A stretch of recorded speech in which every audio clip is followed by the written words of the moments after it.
Welcome to the Rise Network podcast show, a podcast dedicated to help you reach your dream lifestyle through investing in real estate.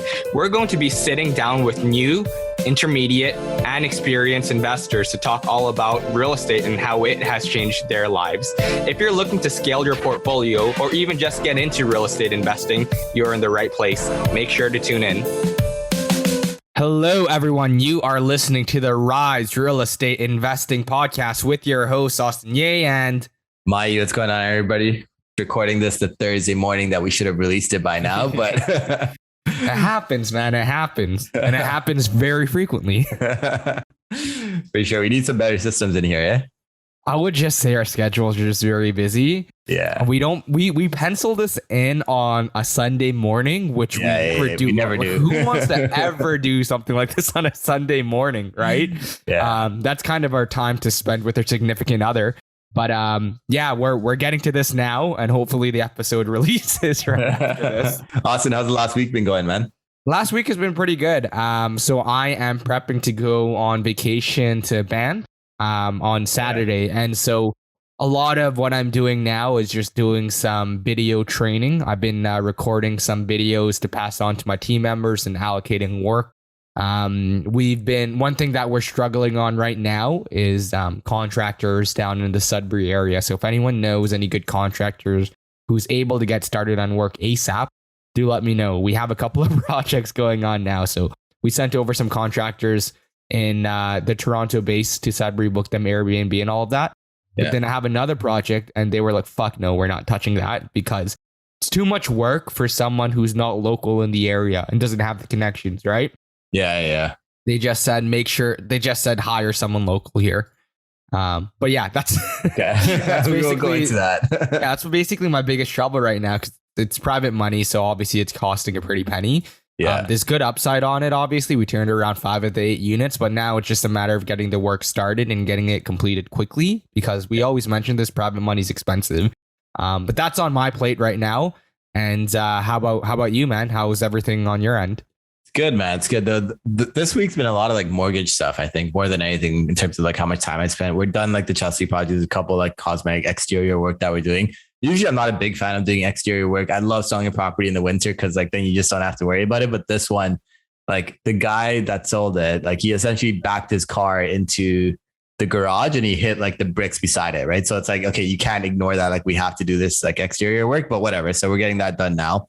That one hopefully will be listed in about 2 weeks and go from there, man. And I think in terms of projects, like everything's just kind of running. Like it's like I'm pretty like removed from the real estate world. It's kind of weird when I say it like that, but I don't know. Got an itch to like buy something in the next couple of weeks, but we'll see how I act. Like I don't really know. The market's kind of all over the place. It's tough to like say what ARV is, right? It's like you can't rely on the same appreciation that we've had in the last like 2 weeks, right? So like ARV's got to be sensitized a little bit, in my opinion. But I know there's a lot of people that are continuously, buying some good shit, right?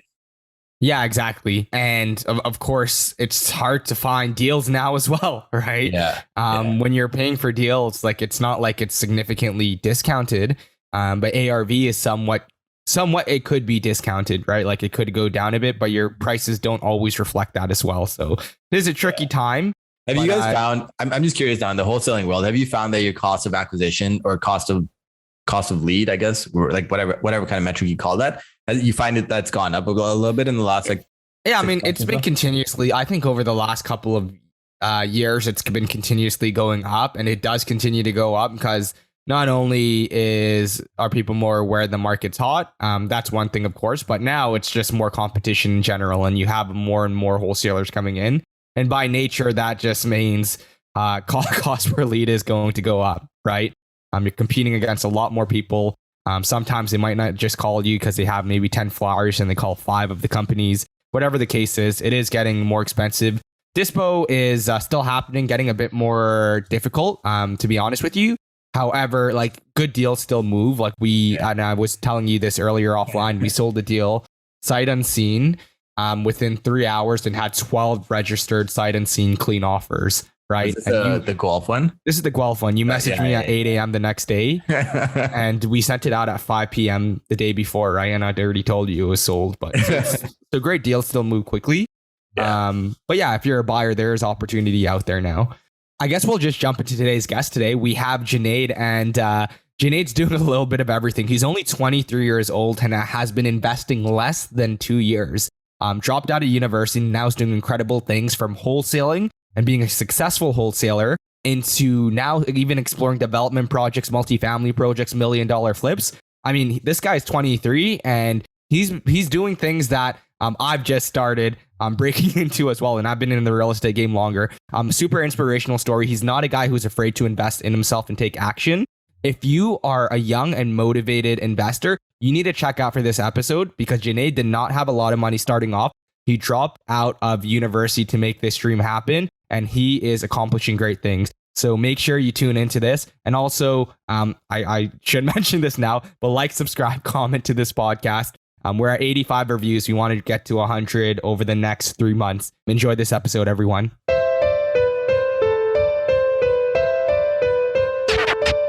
Hello, everyone. We are joined with our very special guest, Junaid. Junaid, how's everything going, man?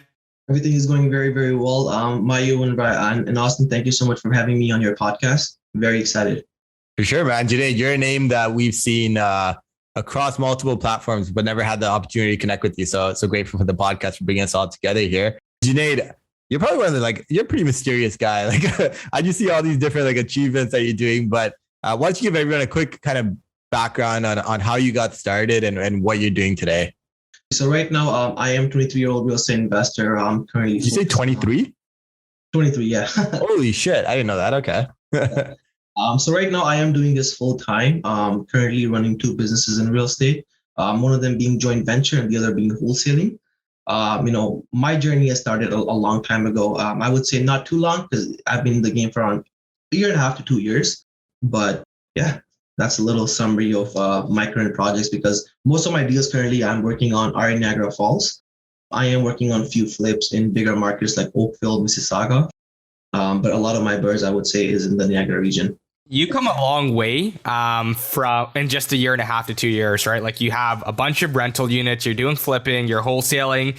How does I want to hear the beginning, the origin story, right? Because you're doing what I'm doing, but it took me 3 years to get there, and you did it in half the time spent, right?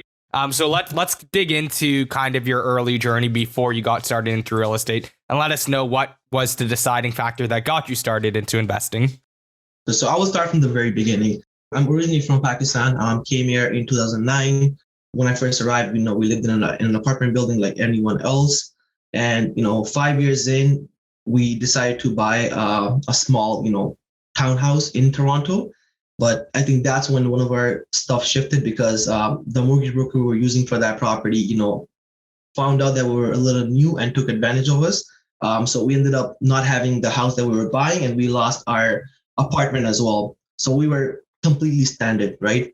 At that point, I remember my parents were being very sad, and it made me really mad because there was nothing I could really do to help the situation. But luckily, one of my mom's friends has a house in the area, and she was on vacation, so we were able to live there until we found a new house. But the way I look at things is everything happens for a reason, and I'm very thankful, because that was a very growth for me and my family because we ended up finding an amazing home in Mississauga, detached 2-car garage.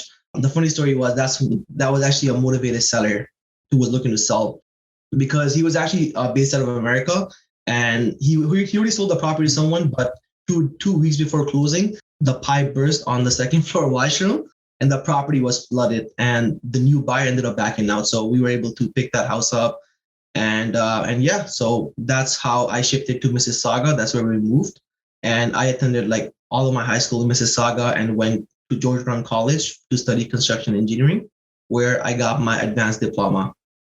During that time, I would say the entrepreneurship started to come out of me because my dad he used to own businesses in Pakistan.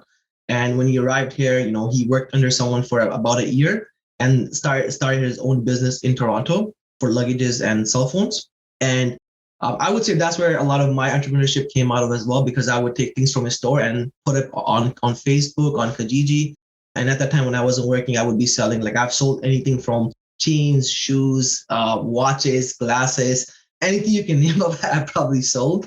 And I was making a lot more money when I went into, I was selling, Louis Vuitton, Gucci as well. But that's when, through my college year, that's how I stay afloat. But when after I graduated, I went in for a job interview for a construction company called Duron. They do a lot of City of Toronto projects like subway and also hockey arenas they built from scratch up. I went in there to get a labor job, but I was able to convince the interviewer to give me a chance as a site super because that was my field of studies, and I told them how I can benefit them, in their business and in their company as a whole. But I worked there for around 8 months, I would say. Very excited though, very excited when I first joined in because I was working in a position where a lot of people, my age would want to work in. But 8 months in, I just did not like it at all. It was a lot of stress. Not really, did not really align with what I wanted, in life. So I ended up leaving the job in 8 months and went to McMaster University to get civil engineering degree. One semester in, I also hated that as well. A lot of knowledge in there, a lot of information in there, which I thought it was not necessary for me to know. And for me, that's when I got into really big on personal development. I would be reading books, I would be meditation. I had a whole morning routine set up for me. And I would say that's when my mindset really shifted because I would wake up very early, meditate, read a book, visualize the affirmation, and then work out. And that's how I would start every single day. And in my opinion, that was very powerful for me because when I started my day, I started with such positivity that I just envisioned for the next day as well, right?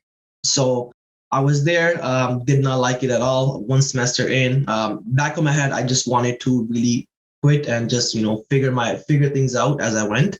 But I still remember this day because so it was on January 6th, 2020. I was coming home from my physics class, and when I got home, I used to live in a small bedroom beside the university. And when I got home, I remember I signed up for some webinar online about real estate. And I got home and I believe it was only 10 minutes left of the webinar. And when I joined in, all you could hear was someone, hey, you know what? If you want to learn more about real estate, press this. For me, I was like, you know what? Sure. They were giving free trial for real estate education. I joined in. When I joined in, it was phenomenal because I was so in love with the concept of real estate and seeing what other people are doing in it. Because when I was doing personal development, the only thing missing from my life was what vehicle can I use to accomplish my goals? And I saw real estate as a vehicle when I came across it. And for me, I made moves on it really fast. For me, the way like my mindset at that time was you either go all in or you either take the fall, right? And so I remember within the next 2 weeks, they had some in-person workshop, coming up. And for me, I was a student, so I did not have a lot of money. I had like $2,000 in my account, and I had like a $4,000 worth of OSAP for tuition. They had this event, I believe, for $3,000. It was a 2-3 day event. And for me, I started thinking, I'm like, you know what, there's a reason I came across real estate. So I might as well just go all in because when I do that, I'm going to hold myself accountable because I've now spent my money into a field, right? So I'll take it more seriously. So I ended up paying that, went to the meetup, met a lot of great people. I would say that my circle really grew. And the people I hang out with now, it's like I met one person, he introduced me to this person, introduced me to this person that I will say even, on my ongoing story. After that, I started wholesaling because I did not have a lot of money or was able to qualify for a mortgage. And I was slowly like learning as I went, did some smaller deals. But for me, I still wasn't really an expert. So I wanted someone's help to kind of help me elevate, in the real estate field. And the way I thought about that was, either I can do it myself, learn as I go, or I can shorten that timeline, pay someone to teach me just so I can elevate and grow a lot faster. So I met a coach and I met him through someone I met on that first boot camp who introduced me to another person and they introduced me to this coach. He was having like in-person coaching. And I went there. I paid another $2,000 to learn more about wholesaling. After that, I did wholesaling for a couple of months. And still, I just thought there was a lot of knowledge gap in wholesaling because I wanted to be the best at wholesaling. And I just thought there was a lot of things that I was missing, which can, help me. So after that, I went to the same person. I told him that I'm looking for one-on-one coaching. Is that something, you'd be interested in? Because I wanted someone who can help me with wholesaling and also real estate in general. And for me, I had great experience with spending money because every time I spend money, I met someone or it opened my mind to a new concept of knowledge.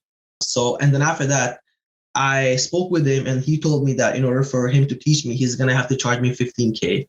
For me, if that was old me, I would look at that. I would be like, no, you know what? It's not worth it. But for me, it was, either I learned from someone because knowledge is, no one can take away from me, right? Money will come and go, but knowledge is, someone that cannot take, and no one can take it away from me. I'll be with it for a lifetime. So it's crazy how I came up with that capital because at that time, COVID recently started and I know the government had CERB money coming in. So I was able to pay $2,000 from the CERB money and I ended up opening 5 different credit cards. Oh, wow.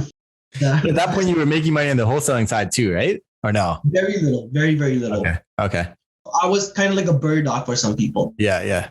Man, one thing that I love about your story is that, and I think you did mention it, is that you just go all in, and it's true. Like when you find out that you don't like something, you've taken the risk to realize that I'm not going to do something I don't like forever, and you just quit your job. You're like, I'm going back to school. It's like, fuck school. Like it's not what I want to do. I'm going to quit this. Okay, let me try real estate. You were there for 10 minutes, literally 10 minutes. You're like, fuck it, I'll spend $3,000. And you just spent more and more. And as a result, that's gotten you where you are today, right? Like you took for lack of better words, you took the shortcuts needed to get to where you are today, whereas most people wouldn't do so. So huge kudos to you for taking all those right steps. Yeah, you paid essentially to compress time, right? Which early on when I was introducing you as well, it's kind of like your rate of growth has been exceptional, right? And to hear that's been like really a year and a half then, I guess since January 2020, a year and a half, you've done what a lot of people take like 4 or 5 years to do, right? So that's awesome. So look, man, so you were doing a little bit of bird dogging, you signed up for the coaching program. What did you do after that? Like what really came next? Yeah, so after that coaching, 1.5 month in, I was able to make 30K on my first official like a wholesale deal. Nice. And that really opened my mind because I took a lot of things from that coaching and I still use it to this day. Right. Yeah. And it was a massive eye opening for me because for me, like my mentality was whenever I make a decision, I write down on a paper. So this is a decision, and what's the worst thing that can happen? What's the best thing that can happen? When I wrote the 15K, like for me, I had to write that down before I pay somebody because I was so confused that is that something I want to do. I wrote down the best case scenario. I build a nice commercial enterprise business that will be generating me a lot more income. The worst case scenario, I'll be walking away with a lot of knowledge and maybe some experience, right? So that was a massive step I took, and I'm so glad that I did because that was my exponential growth in the field. And after that, it just started to roll the ball, right? So after that, I did a few wholesale deals. For me, I wanted to also get into joint venture or just generally buying properties, but I had no money or the mortgage qualification. So for me, I had to first learn about how to manage a property. So I was able to leverage my coach's experience and have him part of the deal. And I raised my first capital from someone I met in the first boot camp. The first boot camp I went to. So I had him invest with me on a deal. And I had my coach also on board with that as well, because I would not want to risk someone's money, especially when I'm new. So that deal worked out very good because it was just slightly before COVID. We bought a single family home for 170K and turned it into a duplex. Whereabouts? In Windsor. It was on. Nice. Yeah, it was right beside the Windsor University. Okay. Wow. Yeah, I don't know a lot of. That's a good price, man. 170K nearby Windsor University. Nice. Okay. So this is like really a 101 of how we got started, right? So when you were mentioning that you did a couple of wholesale deals, you didn't have a lot of money. You already invested a ton in coaching. Like what were you doing to get these wholesale deals? Were you spending money on marketing or were you doing like door to door and things of that nature? I was going door to door, putting flyers, talking to people. For me, I always have a backup in like, if let's say I'm struggling, I will find product and I will sell them online. And I've done that so much in the past that now it's like, I know what people look for. I know how to market products. So every time I was like, I don't have enough money. And the best part was I was getting CERB money as well, right? We were at a critical where I leveraged on that capital and started spending all my energy in real estate just to stay afloat. So that really helped me as well. And then after that, I started focusing on building my my joint venture business, my wholesaling business as a whole. But I think one of the biggest components was my parents as well, because when they saw me dropped out of university, they were not happy about it at all. Yeah. I can imagine, man, because at that point you left a day job and then you went back to university and you probably sold them on your merit of, I'm going to university, don't worry, it's fine. And then you drop out of university and they're like, what the fuck is this guy doing? But look, this is what I want to ask you. So you started in January 2020. You had bought your first property in, I guess, like May-ish timeline of 2020. And you wanted to JV, right? But you had a total of 4 or 5 months of experience.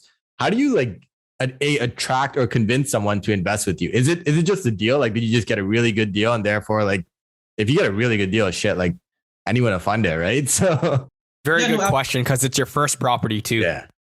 So the way I approached this partner was like, I was very transparent that, I don't have a lot of experience. And deal played also in a massive component as well, because $173K for a single family home it's very low. But my biggest leverage was that, hey, listen, I don't have any experience, but I'm bringing somebody on board who's going to be managing the property with me. And he has like 10, 15 years worth of experience. Right. And I was able to create like a proper, clear plan of execution, exit strategies. And yeah, so I was able to kind of envision an image for him that, this property in the worst case scenario will still be making money on. And because we have somebody way more experienced than me on board, it's going to be very smooth because he's done it many times. Cool. So that was your first one. I'm sure that one worked out really well. We can dive into the numbers after that. But where did you go after as well? Like, what did you do next? So the first one's May 2020, and your rate of growth has been exceptional. So I want to get into the later stages as well. Yeah. For me, I actually started accelerating end of the year. Okay. Like that's when like I just accelerated. I started like raising a lot more money, doing a lot of assignments. Because after that, I was doing like a lot of assignments. I was building like a team of wholesalers and, doing assignments here and there. I've done, I've done around like, I would say in total around like 12 wholesale deals. But a lot of my wholesale deals were going through my network. I would say like I would have conversation with buyers personally and see what they're looking for. And any deal I got, I would just call them up. Be like, I have this deal. Is that something you'll be interested in? And like that, I just kept building more relationships. But after that, I started seeing a niche where there was a lot of people with capital, but they just didn't know what to do with that capital. So I started networking with a lot of people. I started like, I think the biggest thing when I'm raising money is because I've spent so much money on my education, I spent so much money on doing the thing. It really helped me in that sense. Right. In terms of being confident to raise the capital, right? Exactly. Yeah. What were common kickbacks you got when trying to raise capital the first couple of times? Because I know that for myself and Mayu, when we were first trying to raise capital, we were just very nervous when people asked questions and we didn't know the answer to it. It was tough for us to say we don't know, right? Especially if you're seen as the expert. So when you were raising capital the first couple of times, what were some common pushbacks you got and how did you address them? Right. So for me, I was so what I would do is I would just network with people. I would just let them know this is my business model and this is what I do, right? This is what I'm trying to do as well. And on the conversation, people would know that this is the guy that takes people's money and invests in real estate. When I first started out over a call or even just in person, they're like, why should we trust you, with our money? For me, the way I look at it is I'm like, you're not really trusting me with the money. You're trusting the deal, right? You want a good operator for the deal. So if the deal makes sense, and if I can show you that in the worst case scenario, this is how much we're going to lose, or this is how much we're going to make, is that something, you'll be interested in? Because for me, the way I approached it was I don't have a lot of experience, but I have a lot of knowledge, right? And, I have people in my team that can, that I can leverage on and have them help me in the deal as well. So slowly by slowly, I started talking to more people. I started reaching out. And when I started building an online presence, that's when everything started to explode, because people would then reach out to me and ask me, hey, tell me a little bit about your business model. What exactly are you doing? And that started a lot of conversations, I would say. Yeah, for sure. I was just going to add that I think in today's world, we all know that, if you give someone a deal that's 170 grand, market value is 200, it's really, why am I giving you 15K, right? If we're 50-50 partners, you're on day zero for doing nothing, just by agreeing and take on this deal, you're making 15 grand, right? So, now where we are, the world's completely different. It's also, you were very timely, right? Like I think May of 2020, finding capital was probably the biggest challenge because everyone was holding on to their purse strings. No one was putting out cash, And then near the end of 2020 is when everyone just had money because like the housing market blew up. You've got home equity lines like exploding, right? So that was very timely of you as well. So you did that first deal back in May. How did you grow? Because like today you're doing like more multifamily, right? Yeah. So what was that like? Quick high level, like what did that look like? For me, I had to find a niche, right? And I think that's where a lot of people, make mistake because they're like all over the place. I had to find a niche in few cities and I had to deep dive and understand the statistics and the fundamentals of markets, right? For me, I selected Niagara region. And for me, like one thing I kept doing was spending on education. There's a lot more money I spend on education, like online, talking to people, networking with people. And my growth aspect was after that. The next deal that I've done was a fourplex in Welland, right?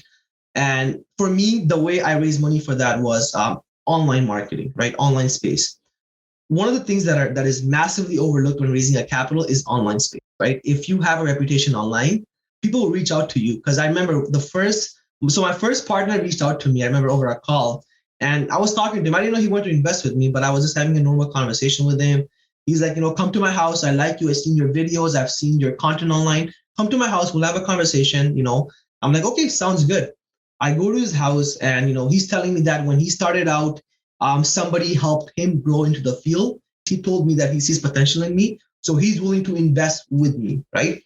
And, now it's not a deal. He's investing in me and he knows that I'm new as well, right? But he knows that I'm willing to work my ass off if things go wrong, right? So it was very funny because when I arrived there, he showed me his bank account and everything just to motivate me a little bit more. And with that partner, I actually bought my triplex in Niagara Falls, and he was very happy with that. Cool. Nice. So, yeah, I agree with you. Social media is super underrated because at the beginning of this podcast, Mayu was like, holy shit, you're 23. Holy shit, you've only invested for 1.5 to 2 years. Doesn't look like that online, right? Like when I see your material online, your $1 million flips in Oakville, it looks like you've had years and years and years of experience, and I would definitely trust my money with you. And that's the reality of it, right? You can position yourself as an expert online. Most people who don't even get through the first property, they see you do $1 million flips. They're like, holy shit, this guy's like a real life HGTV person, like doing making profit from flipping real estate. So they want to get involved with you some way or another.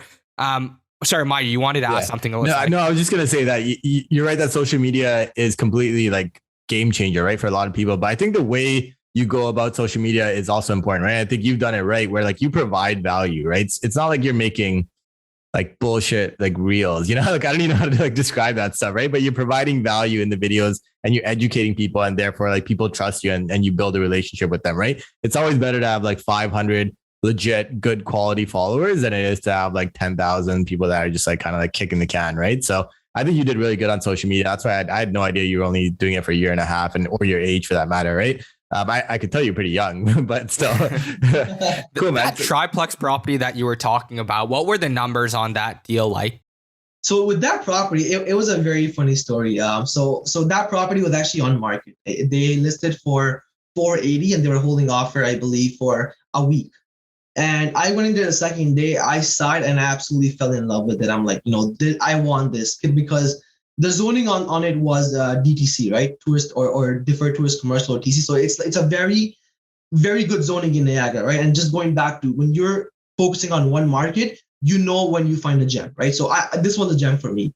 So the way I was thinking was I can get this, but I don't have any partner right now ready to invest with me, right? I've spoke with them, but none of them was like, bring me a deal, I'll give you money. So I'm like, what? I wrote down the paper, right? Best case scenario, I find a partner, I get the property, and I hold it, do Airbnb, whatever. Worst case scenario, I lose 10K, right? So I balance, I'm like, the best case scenario is a lot better than the worst case scenario. So I actually went in there, did a walkthrough with my realtor, and they were like, if I was going to submit a preemptive offer, it has to be firm. So I was able to submit a preemptive offer, a firm offer for $550 with vacant possession.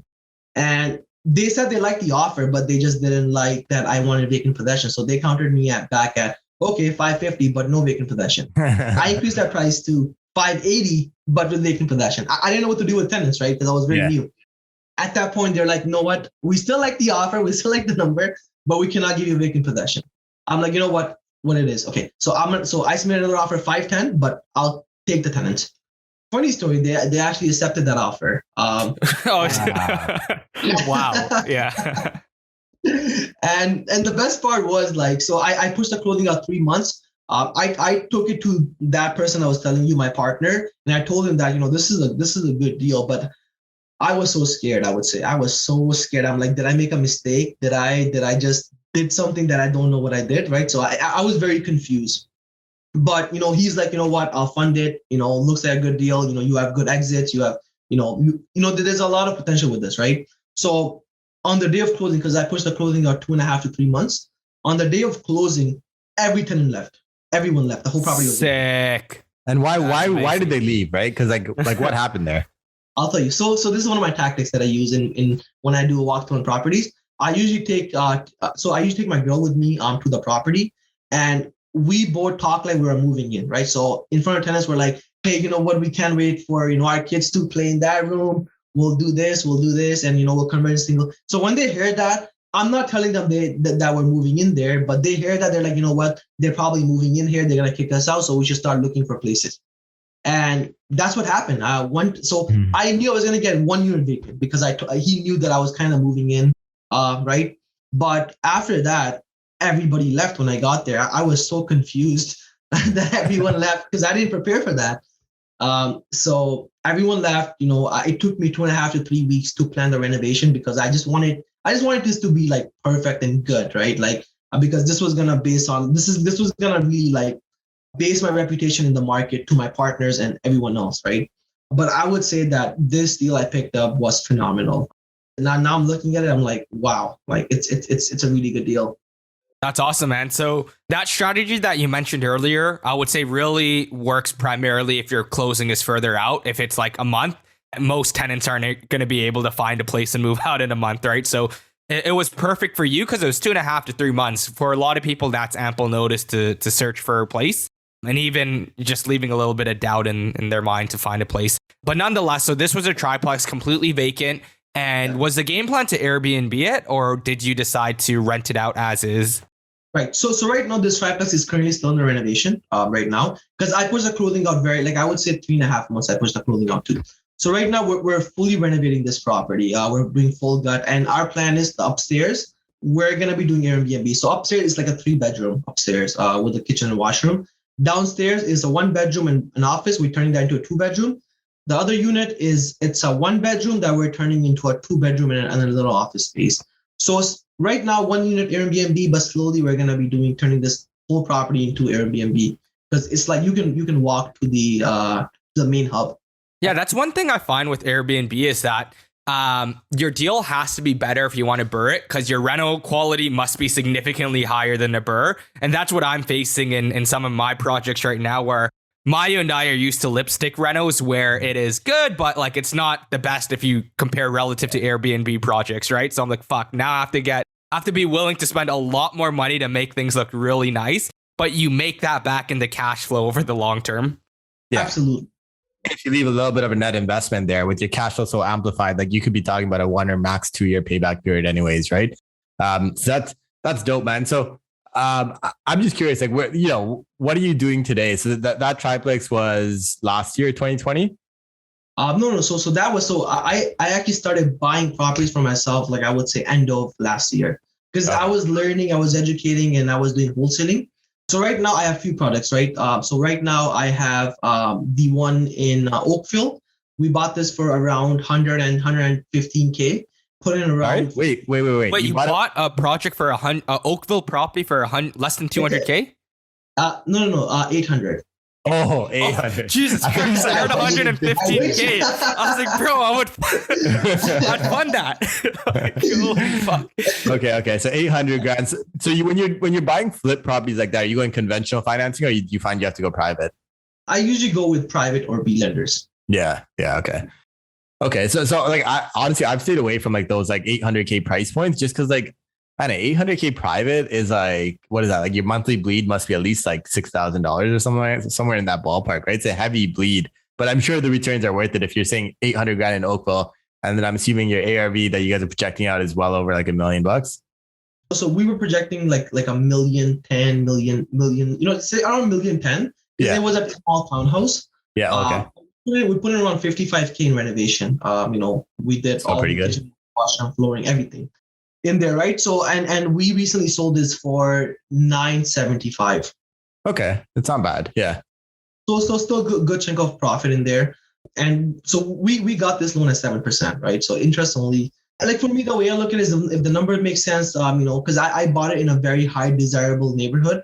So I knew that I would have no problem selling this at all.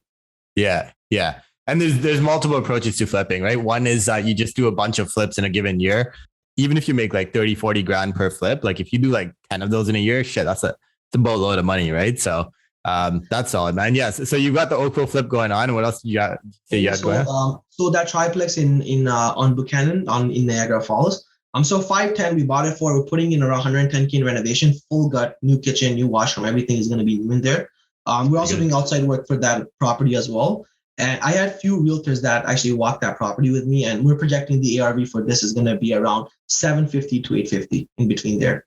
Yeah, I think if you're doing a full gut, like it could actually be a little bit higher because some people do cosmetic like lipsticks, and then they go in for that 7. Niagara is like pretty expensive of a market today, right?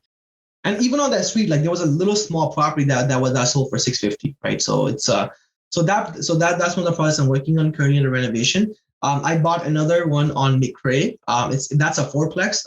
It's also on market. And then so I picked that up for 563. It's a legal fourplex in Niagara. Damn. Yeah. Preemptive offer, or how did you get that deal? So that property was listed very high, like 650, right? And that property needed a lot of work, I would say. First when I walked in, I'm like, yeah, there's no way I'm buying this. It needs too much work. But after that, I started negotiating. I started looking at fundamentals on that street. I know Niagara very well, right? So I know where the new developments that are coming, which properties are gonna, appreciate in value. So when I saw that, I'm like, you know what? Maybe it's not a quick 6-month burn. Maybe it's 1 year to 2 year type of project, right? Where you're gonna see enough appreciation in that area. And I'm starting to see that now as well because I pushed the clothing for this property as well. So we bought it for 563. We're putting in 110K. On closing, we had only one vacant possession, 3 tenants in the property. But now, we're doing cash for keys with these tenants. And, so far it's working very good, I would say. We got 1 and 11 signed already. That's awesome. Yeah, once you turn around one tenant, even in a multi-unit, that adds a ton of value to your property. So kudos to you. Most people can't even turn around a single tenant in a multi. You're doing a lot on market as well. And I think there's 2 types of investors, right? One that just purely buys on market because they don't know how to either source their own deal off market. They just not plugged in with the wholesale deals. They just don't know how to analyze it. So they'll buy it on market. And, usually they buy the very first couple of properties they see. And then there's another type of investor that's, I'm just going to buy everything completely off market. I don't care as long as it's off market. I don't buy in the MLS. I don't look in the MLS, that type of individual, right? But I think the MLS is a great spot for the type of properties that you're buying, right? Where it was listed overpriced, right? You're able to get in there and negotiate it down. But how many offers on market are you say you're making before you get a successful deal on market? It's going to be a pretty shocking answer. I would say that I only make offers on properties that I think that have potential, right? I don't make a lot of offers. I show interest because for me, I'm a very numbers driven guy. I have a flow of system that if this is going to be the numbers, it's going to work for me. If these are not the numbers, it's not going to work for me. So verbal, right? But I'm going to start putting out more offers because right now I'm in a stage where I'm kind of building my business before kind of expanding even more. So that's the current process I'm in. But a lot of people overlook on market, right? Yeah. I have a team of off market deals, and I've bought other deals from that as well. But I would say that even on market, there's a lot of opportunities. It just comes down to speed. And nowadays, it is more easier than it has been in the last while to find on-market deals. You see properties that sit there for a while, for months on end, and there's nothing fundamentally wrong with them. Or if there is something wrong with them, it might not be too significant. It might just be that it's tenanted, and now more people don't want to touch tenants because of the entire pandemic, and it's harder to get people out. But there's more opportunity than ever as long as you're confident. And as Junaid would say, you have the knowledge and the tools to take on a project like that. And obviously there's profits to be made. Yeah. And I think in the off market world, and you guys both wholesale, so you guys probably know way more than me about this stuff, but I've always had the opinion that sellers, like, so there's obviously two types of sellers in the off market. One is going to be a motivated seller, and one is just going to be an individual that wants to sell privately, right? So that individual that just wants to sell privately, I've always been of the opinion that on the off market, everyone runs on a lag, right? Because like we see real time inventory, we know what people are like buying at realistically today. But most people, like if you talk to my parents, they're probably going to tell you a valuation for their house from like 3 to 6 months ago, right? And a market that's going upwards super fast, like that's outdated, right? Because like today's value could be completely different from like 6 months ago. But the opposite impact today, where like, you know, sellers, everyone knows that their house is worth freaking an arm and a leg, right? And so like 3 months ago, they're stuck in that March to April kind of mindset where like the market is super hot. Everything's going to sell at any price if we put it up on the market, which makes buying it off market super hard. But then reality hits them when they go on the market, and then there's no offers on offer day because they either price it completely wrong or there's something wrong with their property. And so there's good opportunity there, right? Cool, man. Junaid. So I think, you know, usually I really just want to ask you this question. It's kind of like usually the question that we ask near the end, but either way, you know, what's your goal? Like where are you going from here, right? Like 5 years down the road, what are you doing now? Where do you see your business evolving to? So for me, like right now, as I was saying, I'm trying to build a proper, you know, workflow in my business, right? I want to become like, I want to like categorize joint venture wholesaling business as well. So raising a lot more money, doing a lot of wholesaling, right? And then from there, like syndicate a lot of my investors' funds into different projects, right? Another interesting deal that I'm currently working on is in Toronto. We're looking at a land. It's by Bridle Path, and we're looking at this land for around $3.2 million. So it's around 100 by 190. And similarly, in that area, there are people that have built, 8 townhouses on it, right? So we're projecting on 7, just to be a little bit more conservative. And so, you know, based on all my numbers, $3.2 million for a land it's phenomenal, because similar land of that size is recently being sold for one was sold for 4 million, the other one's selling for 5.5 million. But this is like actually like a motivated power of sale, land.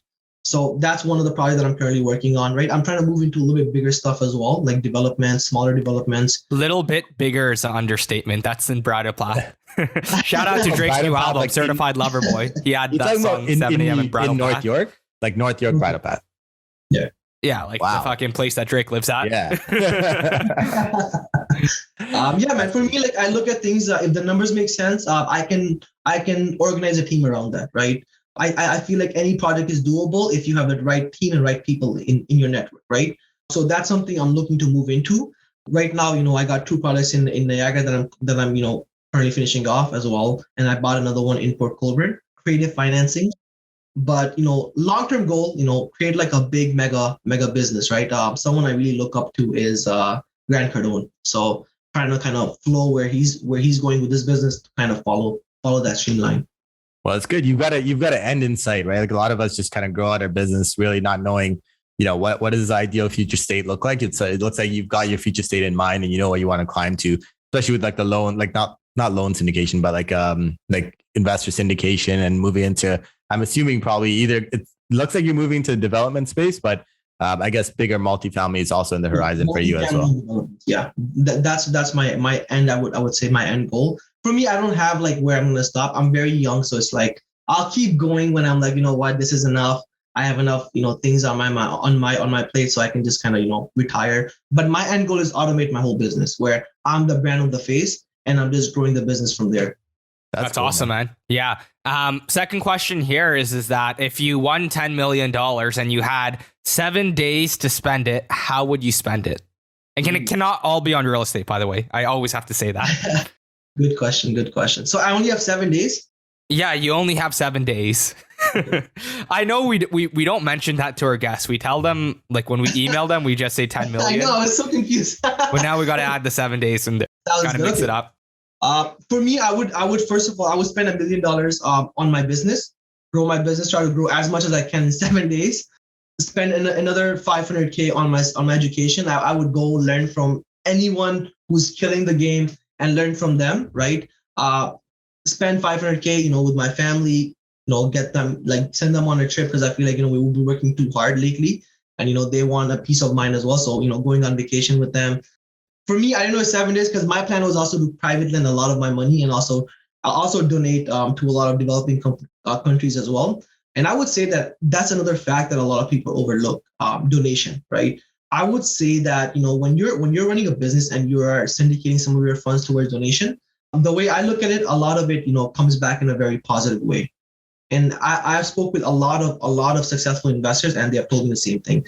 It doesn't have to be a lot of money. A certain amount from your money every single transaction, and give out, I would say, to less fortunate. That's interesting train of thought. So the last question for you is, if you could have dinner with anyone, dead or alive, who would you choose and why? Ooh, Grant Cardone, I would say. I want to meet him. I want to see his vision. I want to see how he's running his business, because I feel like, we have the same sort of model, and that's the type of skill that I also want to get to as well. So I would love meeting him and and exchanging conversation with him. Never know, one day. Doesn't sound like you're too far off, man. Build that. Sounds like you're getting into bigger projects. I would say projects that would rival against Grant Cardone. Like Bridle Path is no joke, man. If you built 7-8 townhouses there, fuck. I've never seen that. I never spoke to an investor who's done that. So that's awesome, man.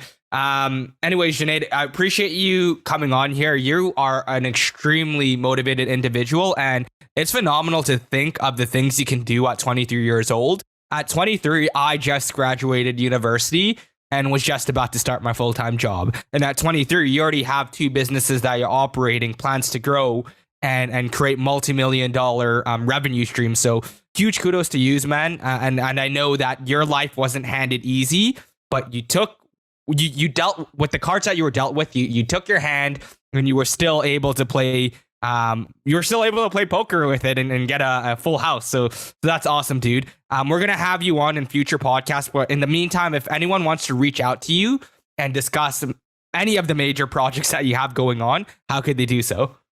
Yeah, absolutely. So they can find me on Instagram. It's Junaid Javaid JJ. Same on Facebook, same on YouTube. I do a lot of YouTube content as well, create a lot of videos. So they can find me on Instagram, Facebook, or YouTube. I would say. That's awesome, man. So all of your social contact information, it will be in the show notes below. So don't feel shy, guys. Feel free to reach out to Junaid. He's a super willing and helpful individual.